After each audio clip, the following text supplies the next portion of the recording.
Thank you so much, Tina. Thanks, everybody. And it's just a really great delight to see you. I am the director of the Arts Council, and I'm a cis white woman in my mid-50s. And today I'm wearing a grey cardigan and black trousers. And again, I can't really thank you enough for being here. I know that this is a subject that so many people here have worked on tirelessly and doggedly for many, many years. And I feel that it's a very, very big moment. It's a once in a generation opportunity for us now to work together. But I do want to acknowledge all the work that you have done in the past decades. So we're here to share the initial findings from our ongoing research on the lived experience of artists with disabilities. We want to share our thinking, and we want to prompt discussion and feedback about how the Arts Council can best respond to the Department of Social Protection's Green Paper on Disability Reform. Many of you know that the submission deadline was to be December 15th, and it's now been pushed back to March 15th. So I guess that's good in terms of it gives us more time to put something really coherent together. So we want to encourage everybody to engage with it and to consider indeed making your own submissions.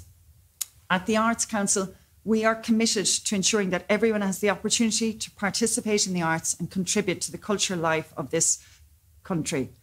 And we always have to think about those who've been sidelined or discouraged or diminished or dissuaded along the way. How much are we continuing to risk missing out on by so many people being absent from the arts landscape? We know that there are barriers that make it harder for some people to participate, and we're absolutely committed to addressing and eradicating those barriers. We want to foster a supportive and stimulating context in which new ideas can be developed, tested and shared. And we have been concerned for some time now that artists with disabilities face very particular challenges. The threat of the reduction or removal of benefits upon receipt of grant aid from the Arts Council effectively creates a barrier for people with disabilities to participate in and to contribute to our society and culture, as is, of course, your human right. Our Equality, Diversity and Inclusion Implementation Plan aims to support artists with disabilities in retaining disability supports upon receipt of Arts Council funding. We're in a very good position in that we've been able to quite significantly increase those supports, but those barriers still remain. So that remains a very abiding concern. In April last year, 2022, our chair, Professor Kevin Rafter, who sends his good wishes to everybody today, Kevin wrote to the Minister, that's the Minister for Social Protection, expressing concerns that this situation was impacting on our ability to deliver on our public sector equality and human rights duty.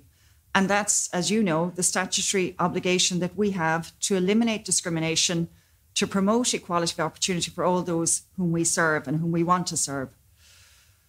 So with this publication now at the Department of Social Protection's Green Paper on Disability Reform, we absolutely have an unrivalled opportunity to advocate for the changes that we would like to see happen in the reshaping of disability supports.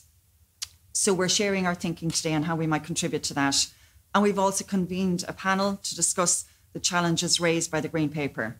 And we're also sharing the outcome of some ongoing research that we're partnering with the University of Maynooth on and the Irish Research Council. So that is a 2-year postdoctoral research project entitled Artists at the Intersection of Work and Welfare. And that is being undertaken by Dr. Philip Finn, whom you'll hear from shortly. And that research, I should say, is at the midway point.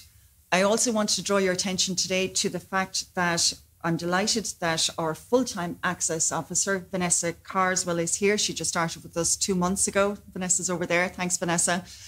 And that is this is the very first time that we've had a full-time person in that role. So this is a very, very exciting moment for us. Vanessa is currently working on an access plan for us in the Arts Council. And of course, it's vital that we hear from you as we formulate our plans for the coming years. Something you know is that we are in 2 buildings on Merrion Square, which are practically entirely inaccessible. That's a source of huge concern to us. And I'm happy to say that we are focusing our energies now on being moved out into an accessible space in summer 2025, all going well. So we'll be sending out a survey shortly, and we'd very much like you to contribute to that. It's only with your input that we can really formulate the best possible access plan for the arts in Ireland. I want to say some thanks to Orla and Keane and all the staff of the Project Arts Centre for supporting us and making us so welcome today. for the great technical support from Alex Fernie at Atlantic Audio and Shane Finnerty at PCR, to Dr. Philip Finn, from whom you'll hear shortly, to our panel contributors, Pádraig Naughton, who's Executive Director of Arts and Disability Ireland, with whom we've worked for a very long time now on these issues, to Emily Conway, artist, campaigner and founder of Disabled Artists and Disabled Academics, and to Caroline Lockman, Centre Coordinator at Kilkenny Collective for Arts Talent, KCAT, and to our council member, Andrew Clancy, who will chair the panel, and indeed to other council members who are here today, and to all my colleagues at the Arts Council who have helped. And again, warm thanks to you. I also want to say a very warm welcome. We're delighted that we have two international colleagues with us this morning. We have Magdalena Moreno Mojica, who is the Executive Director of the International Federation of Arts Councils and Cultural Agencies based in Australia, originally from Chile. And she's also joined by Kirsten Danielson, who's the chair of the same organisation and also the CEO of the Norwegian Arts Council. So we're delighted they're here for a summit in Dublin. These issues are common worldwide, so it's fantastic that you're here. Kristen can only be here for a little short bit, but Magdalena's going to be able to stay for the session.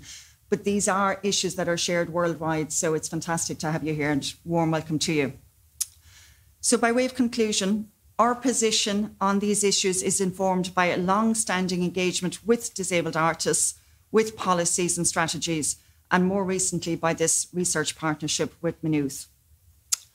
Our 10-year strategy, Making Great Artwork, says we are inspired by the prospect of an Ireland where local and national politicians, decision makers and officials in a wide range of departments and agencies recognise the distinctive societal value of the arts and provide for them accordingly.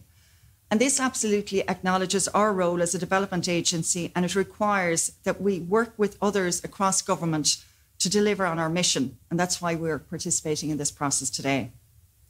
A line that comes to mind often when I think about the arts in Ireland comes from Enda Walsh's play, The Walworth Farce, when one of the characters says, "What are we if not our stories?"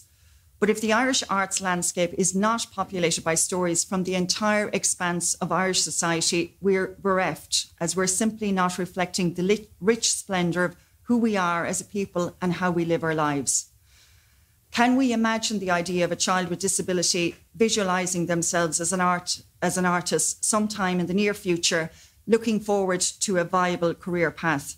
And wouldn't it just be right, wouldn't it be wonderful if we could dream that future into being? The Canadian educator George Day says inclusion is not about bringing people into what already exists. It's about creating a new space, a better space for everyone. This is a time for change. It's a time for us all to work together now towards that new space. We do have an unprecedented opportunity to lay down a new version of what we want society to look like. So I hope that today is just the beginning of rich and constructive and optimistic conversions, which will help us achieve that space, that new space, and achieve that change. Thank you so much. And now it's a very great pleasure to introduce you to Dr. Philip Finn.